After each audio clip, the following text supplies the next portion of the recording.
Welcome to the Emajin Golf Podcast Beyond the 19. I'm your host Raj Narayan. Today we chat with Oscar Van Elten from Event Management Professionals. Oscar shares his 30-year journey in various types of businesses and talks about the power of adapting and pivoting when opportunities present themselves. Hope you enjoy.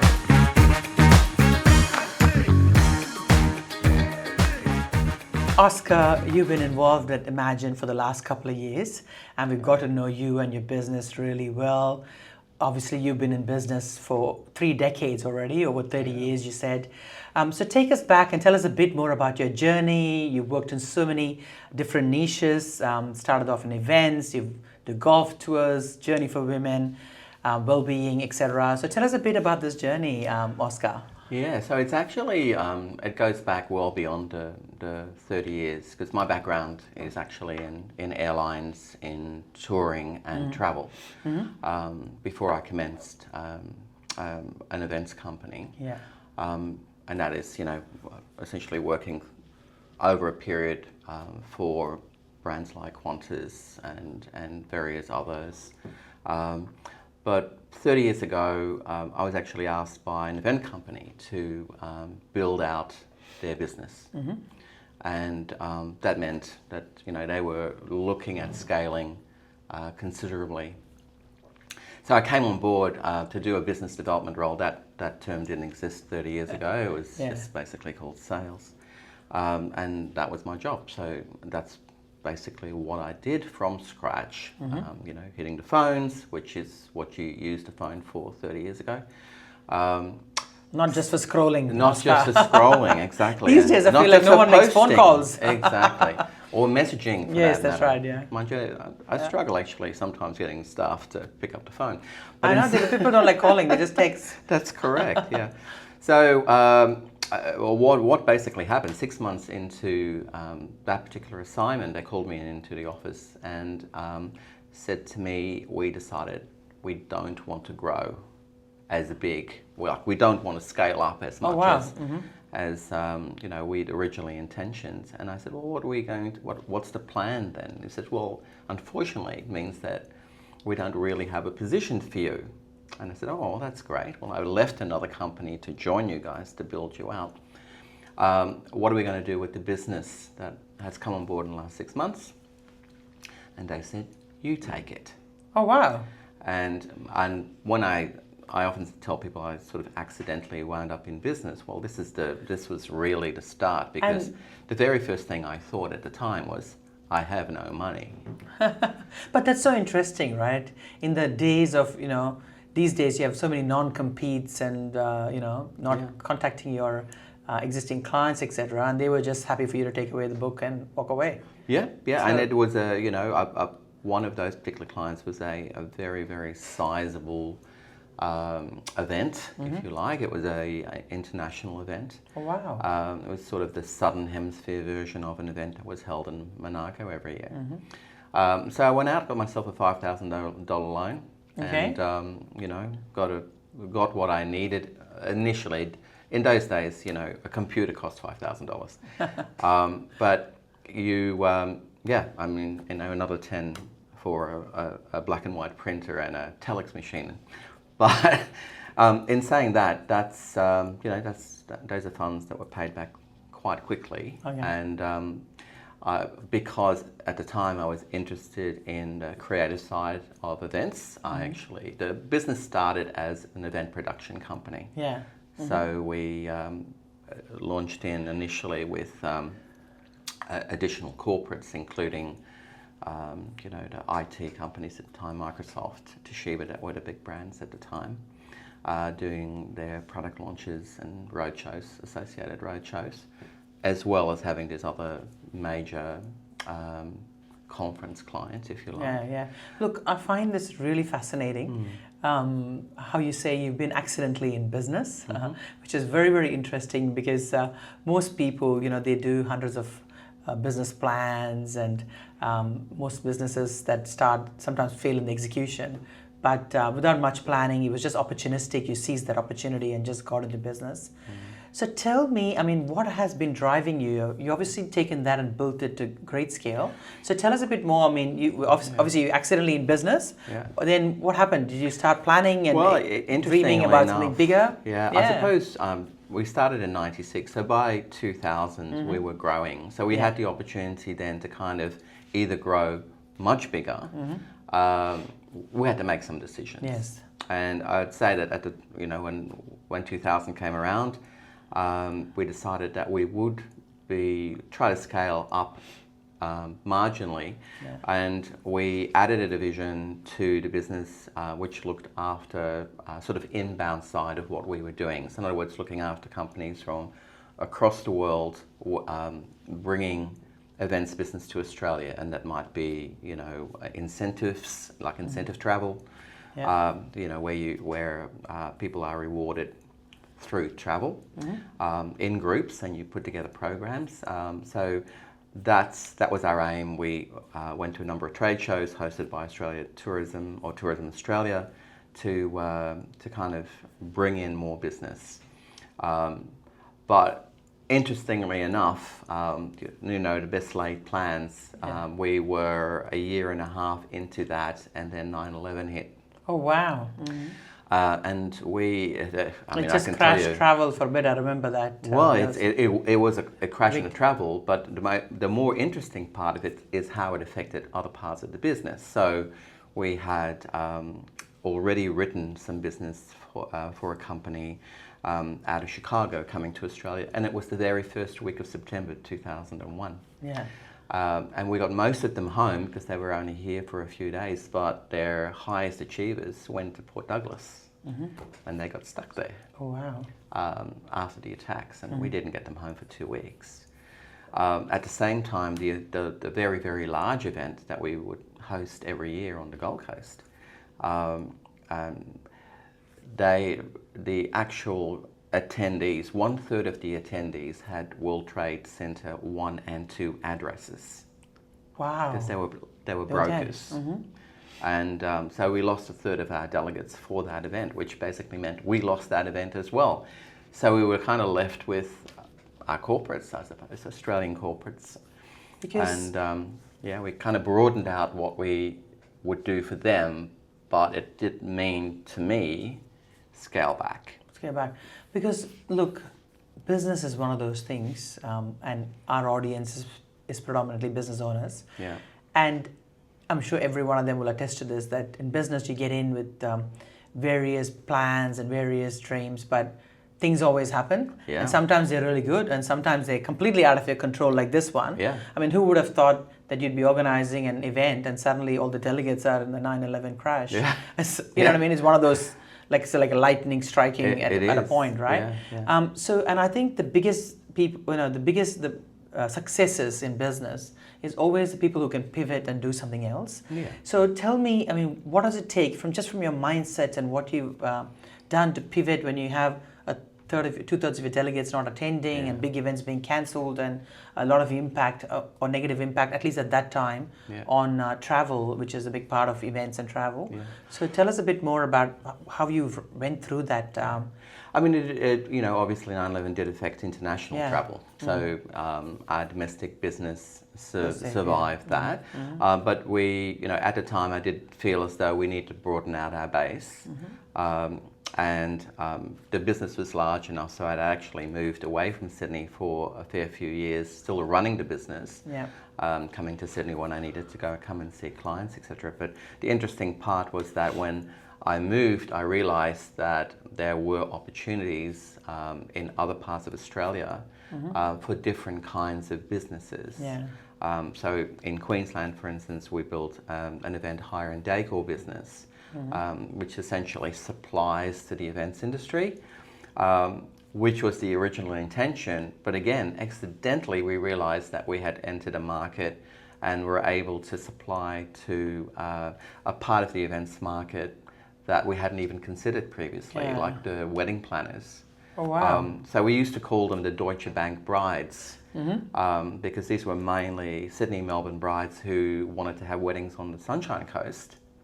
and found that there was nothing there. Yeah. So we kind of, it was, again, opportunistic. You basically fill the Again, void. accidentally doing different. Accidentally, Every different branch is business. another accidental turn. Yeah. Fantastic.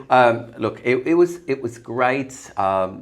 It was, in terms of, I mean, obviously the higher material was always out, but the reality was it was not, in terms of revenue or even profitability, achieving what we wanted to do. So what I did at the time was to ensure that we built the infrastructure and what do you call it? I suppose the network in terms of people that would buy from us or hire from us, if you like, rather quickly, so we could sell within 3 years, which is basically what we did.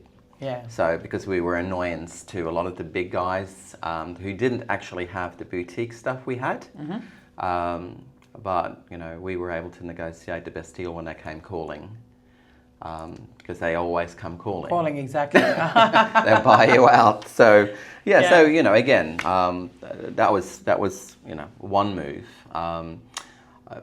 Event marketing was another sideline to the business, where we basically represented different suppliers, and by virtue of our testimonial and our own review of those particular suppliers, we're able to allow some of our various clients to actually deal directly with them, and it was a whole different revenue structure in terms of how we got paid, if you like. But it was a great way of promoting. Yeah, I love what you've done, and just being opportunistic, taking advantage of opportunities that were presented to you, that didn't exist. Yeah, that didn't exist, and created new markets, which is fantastic. And look, we've caught up a lot at our events, and we always have a chat, and you always talk about the culture within your business and the leadership you've created, and help people grow. Tell us a bit about that. Is having a great culture what has led to your success? Because as business owners, people always hear these stories, and people think, oh, this is a great success story. Oh, this sounds really good. Yeah. But without the kind of the principles that drive that success. So share a bit more, like what would be the one or two things that you feel were the reason that you were able to be opportunistic and take advantage? I think that, I suppose words like culture do get bantered around quite a lot. I mean, it's in terms of a business philosophy, my business philosophy is not that much different to the way or how I was raised, basically.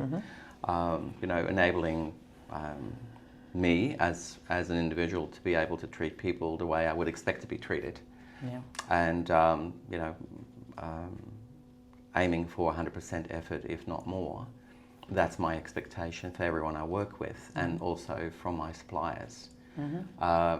That's why when I attend trade shows, essentially these days, for the events side of the business, I know it costs people a fortune to be there. They can do the work, but what do I have in common with them? So building a team is not dissimilar. An interview for the event side of the business is not about tell me about yourself. Yeah, sure, but tell me what you've done in relation to the work that we do. Yeah. Because some people don't actually really understand that we're going to require something a little bit more than your knowledge base. Look, we obviously run a lot of events as well, even though they're in the golf space and golf events. And I believe that for any person to be a great employee, or you need to have that service mentality. Yeah. It doesn't matter what credentials you have or what various courses you've done. In the end of the day, you're there to serve. Yeah. So I feel like that if someone walks in and nobody was there, I give them the name badge. I'm picking up the coffee cup. Whatever the job needs to be done for them to feel so important and feel like they're looked after. Yeah. And I think that's the core for an events business. That's what we are. And even though it's about networking and business, in the end of the day, it's a service industry. Exactly. If the drinks aren't getting poured, you pour the drinks. Exactly. It's very, very much like that. And to be honest, when I've been on site in an event, 30 years ago, I looked about 18, and nobody ever thought that I was the person in charge of the events, because for the most part, most of the people I would hire in, even the contractors, were considerably older than I was. Yeah. And we were all in uniform. They were my company uniform. Yeah. But it was the best way, actually, being the wallflower, to hear the feedback from the Yes. people who were at the event, and it helps you then, go back to the people who work for you, and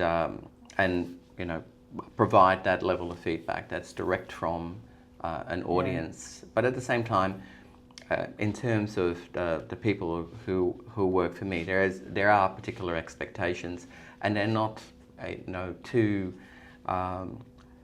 what do you call it? They're I don't know. They're not too difficult. They're just essentially common sense, and they're also just about interpersonal skills, really. Yeah. The ability to communicate. Totally agree. I used to say this when I worked in banking. I used to do a lot of deals and negotiations, and I used to train a lot of junior staff. And I always say, the way to get a great deal or negotiate a great outcome is to leave ego at the door. So when you walk in, you leave your ego there. Who you are, what you do, it doesn't matter, because when you get emotions and ego get into it, that's when you can't negotiate an outcome. Yeah. And that principle also applies to servicing clients, also applies to running events, also applies in any situation, that when you walk in, you're there to serve. And even if you're in a leadership role, it needs to be a service leadership. It's not where you tell people what to do. You're just still there to serve them, to make sure they're having a great experience. Yeah. I mean, it's one of the things that, whether you like Steve Jobs or not, one of the things he basically used to say, you hire people to tell you what to do. Yeah. And for the most part, is you hire the types of people that will improve your business, but at the same time, beyond being able to deliver it, but add to the reputation of the business. And your reputation is everything. Totally agree. I mean, I'm a big believer in that, and you do it really well, because all of your staff, when I meet them, they're always amazing individuals, as well as part of your business. Yeah. And I'm lucky with that as well. Like all of my team, they're the same. They would do anything to serve an Emajin member. They run out there, and I think having the right people is the first step of building a good culture. 100%, because you couldn't do it without them, basically. Yeah. And then obviously you get the right people in.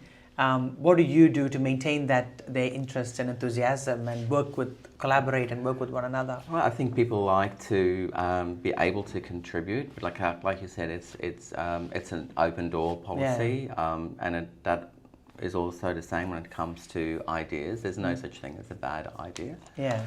And last thing we would do around the table is to poo-poo someone's contribution, because it might be a little bit left field. There's it's horses for courses. It's about understanding, because we work in a number of different industries in terms of the event side, and each of those industries has its own, what's the right expression? They have their own unique features. Yeah, they do. They have the unique personality, if you like. You have personality of an industry. Yeah. So it's horses for courses. I mean, and what we provide is not just service, because we do recommend product as well. Yeah. But within budget and within expectation of the client, and every single one of them is different.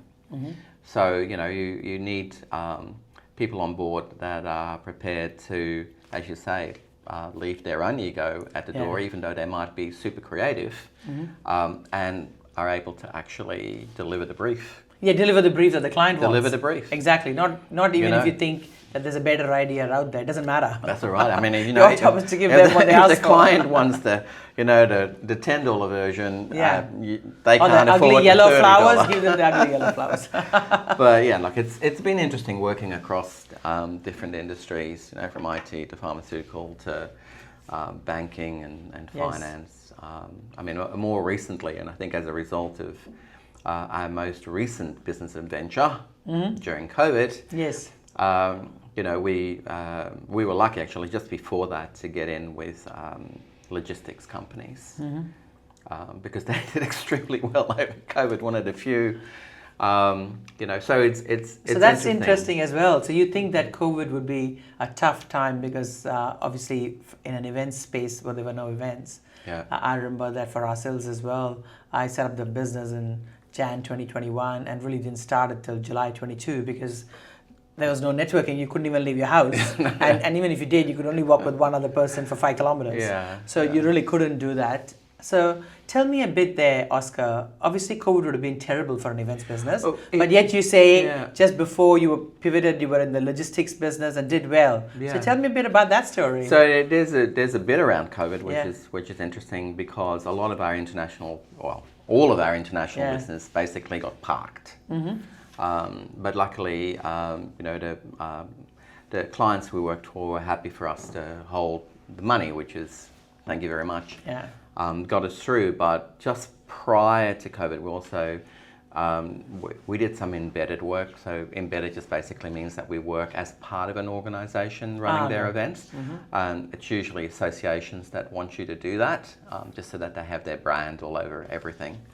Yeah. So we secured a world event for one of the major professional associations in Australia, which was meant to come to Sydney in 2021. Okay. Wow. So that was my... another thing that can't happen. was my entry into, what do you call it, broadcast TV, because we did actually deliver that world event as a world broadcast. Oh, wow, you did it online. We did it online, but we were the only people at the ICC where we built the studio. So there was myself, there was the, you know, the journalist that we'd hired as the MC. We had a whole team in Melbourne. I just had some techs at ICC. Most of my team were working from home, and we delivered 450 sessions over 4 days on 9 channels. Oh, wow. Which were, you know, which was amazing. I mean, 2 years later, we delivered the 11,000 here in Sydney, you know, people. Yeah. Which was interesting, but in terms of, you know, that got us through COVID, the ability to pivot, basically, ability to pivot and do something else. The pivot word is like, you know, kind of, it burns me, but you know, there's no other way of describing it. Because look, I was chatting to, you know, one of our other members. He's a business coach, and he was saying that any business in any given 10 years. You'll have 2 years where you have significant growth. You'll have 2 years where it is so terrible that you wish that you never started this business. And then the rest of the time is just like normal smooth sailing, like normal average stuff. So in any 10-year period, that's what happens. So every business, no matter how good or wherever you are, you will face that 2 years of some decline. Nobody goes like this flat. It's not a flat thing. It's a bit of a curve, and there's a bit of variation to the theme as you go through, right? Sometimes you get 2 in a decade. I know. Like, you know, we did 9/11, but we also had the GFC. Yeah, we had 9/11, we had the GFC, then we had the COVID. So we've had a few different things happen during this time. And also, like talking about that, we've had the various, you know, revolutions, and the next one that's coming up is probably the AI revolution. I've just seen the stock markets recently, and everything is crashing because ever since the AIs, you know, come out, you know, a lot of SaaS businesses struggling and etc., and the whole market crashing over there. What do you think about AI, and how do you think that impacts your business and other businesses? So I think part of the long-term endurance of the company has been to, once I had made that decision early 2000s to keep things small and boutique, was to ensure that we were able to, you know, produce more. I suppose I'm trying to find the right word to describe what that basically means, but realistically to be able to do more with less. And that in terms of resources, for me, that's, you know, my event managers, my project managers, you know, contractors, etc. So when it comes to things like AI, for instance, it's that. One of the things I've asked my people to do is to find ways of being able to utilize on the administrative side things that will help us do more in less time. And a lot of that is research based, I suppose, in terms of what we do. I mean, we do have, you know, our various contacts and everything else like that, but we have to produce a lot of stuff because now we have a lot of brands. So there's a lot of stuff that needs to be produced, from videos to, you know, flyers and everything else, especially now that we also have the touring division, that we need to be a lot smarter about how we go about it. And I think AI actually provides us with that. I don't think that there's anything over 30 years that has really been on a technology side that we didn't actually adopt very, very quickly. Yeah. I mean, in 1996, when I started the business, 95% of all communication was fax. Yes. Okay. I remember back in the day. Yeah, there you go. So, 5% emails, and you couldn't attach anything. Yeah. And it was just, very, very simple code. I mean, it was like laughable. I And of still course- remember the dial-up modem. Dial-up, yeah. You know, the dial-up to Yeah. utilize it, because back when I first started in banking, that's what we had, Yeah. dial-up I modem. mean, we would do international events, and in the morning I'd come into the office and look at the fax machines, and it's like hundreds of sheets of paper on the floor because it all Yeah. overflowed Overflowed, overnight. yeah. Because Australia goes to sleep, but the world wakes up. Yeah. So it's you get very used to dealing in different time zones. But in saying that, yeah, I mean, obviously AI, there's negatives that don't necessarily apply in my case. Yeah. The reality is that the business on the event side is not going to grow beyond what it currently is. And part of the reason for developing the touring division was to kind of came with a viewpoint of what the future was going to look like for me personally as a business owner. Because, I'm a business owner of a service company. If I sell the company, I sell 18 months of goodwill. Yeah. So existing business and possibly the brand, for the next 18 months. If the people buying the company do a bad job, those people are going somewhere else. Yeah. So I think I learned early on in the piece that I needed to have a strategy, like an exit strategy. And one of those included having a product. Yeah. So I came back to, how I started my career in travel. Yeah. And touring, and looked at how I could utilize that together with my event management skills to produce something that didn't exist. Yeah. So the bespoke groups that we do, the journeys that we've developed, whether it's for women over 50, the deluxe golf concept or the aesthetics and wellness, they've all come from somewhere. I mean, it's quite funny actually, because we started with the journeys for women. Yeah, and then you've done a full circle back. Well, and you've come back to that. The Lux Golf actually came about because of the fact that we would talk to these ladies who wanted to travel with their friends or with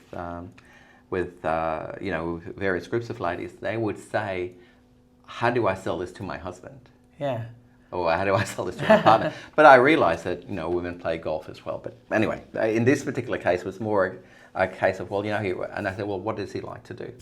And they said, well, he likes to play golf. So, Lux Golf became, the idea that spun off from that. And then... And I know a lot of men who ask, how can I sell this to my wife? So it's perfect. It's a perfect match, Yeah. Well, it depends, I suppose, on the age group. But look, I think at the moment too, aesthetics and wellness are becoming the new kind of 2026 catch cry. And it's developed because medical tourism has changed. Yeah. In the past, people would go, go to Turkey if you want your new hair, and go to Vietnam if you want your dentistry, but just you won't have anywhere to go when you come back. There's no aftercare. Whereas that business model has totally changed. There are Australian doctors who refer to overseas, locations, who then do the aftercare. And so it's more of an interwoven and that thing. industry has really morphed and grown quite a bit as well. Yeah. And early days, it used to be a big taboo, or big people would try to do this in secret. Yeah. But these days, it's fairly common, I think. Yeah. It's like... And it's progressed quite a bit. Yeah.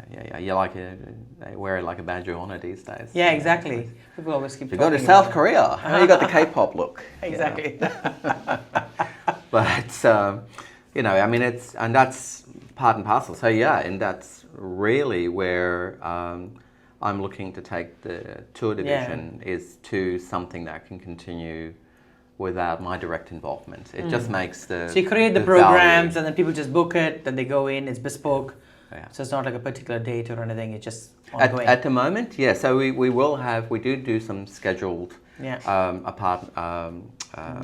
scheduled programs. So they're like it depends on which product now, but in terms of the aesthetics and wellness, we will have 5 tours starting Yeah. in August this year.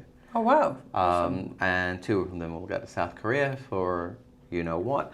But there's also, you know, Thailand, there's Vietnam and Japan, interesting enough, because Japan is the new destination for stem cells. Oh wow. So it's going to be an interesting year as far as that side I of think the business eventually is everybody's concerned. going to look the same. And nobody's going to have frown lines or wrinkles. Well, you know, I mean, unfortunately, people do start putting injectables in their face, you know, in their 20s, which is kind of lunacy to me. Exactly, because imagine what they're going to look like in their 40s and 50s, Yeah, much less their 80s. It's going to be a particular look. Yeah, it's going to be weird. But It's going to be a weird look, Oscar. I know it's hard, isn't it? Yeah. But yeah, so that all in all, you know, is I suppose it in a nutshell. Yeah. But it has made it the last 30 years quite interesting. And it's like it's been an amazing journey, and you've pivoted so much, and you've, you know, really built your business through all the ups and downs, which is fantastic, Oscar. Looking forward, where do you see the next, I would say next 30 years? But you might say, no thanks. But let's go for the next decade, like next 10 years maybe. Look, you know, I mean, my own focus is probably the next 5 years. Yeah. Mm-hmm. And that's to build out the touring division, hopefully be able to provide more bespoke, special interest, focused, you know, touring. Mm-hmm. I think part of you know, having that touring division is we do technical visits and study tours as part of our meeting and events business, which are more sort of for corporates. Mm-hmm. So if you want to go and see how banking works in the Czech Republic or whatever, and a bank will organise to take bankers over, etc. Or if you've got farmers who want to come to Australia, do a 6-week tour around dairy cattle from Victoria to Queensland, and there's an agricultural bank in Holland who wants to pay for it, we'll organise it. Mm-hmm. So, yeah, I mean, it's going to be. I've given it 5 years, and we will see where we are by year 3. Oh, fantastic, fantastic. Look, it's been so great chatting with you, Oscar, learning about your journey, but really learning about your business sense of creating that culture, pivoting your business, and really driving and being opportunistic as you drive your business to success. If there was one parting word of wisdom or something that you want to give to business owners or the up-and-coming businesses, what would that be? Like, do you want to share something? Yeah. Look, I would say if you can afford it, persevere. Yeah. You know, if it seems like a good idea, persevere. It always takes longer than you expect it will take. Yeah. But alongside of that, you have to have the common sense to understand that maybe the first idea, will only go so far, and maybe you should look at an alternative. Yeah. Or a derivative of that first idea. And it's not always easy. Yeah. It's hard sometimes to let go of a vision when you think that's, there's only one way of getting to where you're going. So, yeah. Fabulous. Persevere and pivot. That's your 2 Ps. That's it. The double Ps, exactly. Yeah, double Ps. Yeah. Look, Oscar, thank you so much for sharing all your insights and your journey. It's been great catching up with you. And the next time, hopefully on a golf course.